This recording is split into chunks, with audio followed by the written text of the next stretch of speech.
السلام عليكم يا جماعة. أنا سمعت إن المرة دي بتقول لي أنا شايفاك كل واحدة تقول لك ده أحبك ده أحبها. طب أمال أنت عايزة إيه؟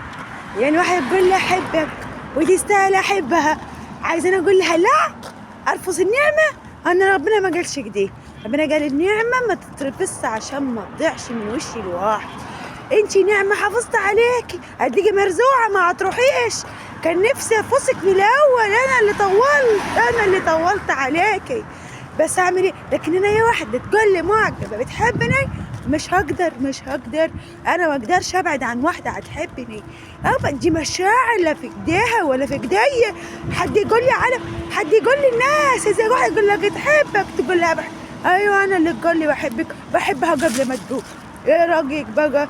وشوف انت هتعملي ايه، وانا هخلص كده عليك. ولابسه لي بنطلون جينز ونازله بالشارع، لبست الجينز. اما خلصت عليكي قبل الناس ما تشوفك وتعملي فيها محضر. قال يعني انا بيفرق معايا المحاضر؟ ده انا هخليك انت محضر، هخلي الناس محضر الناس تشوفك.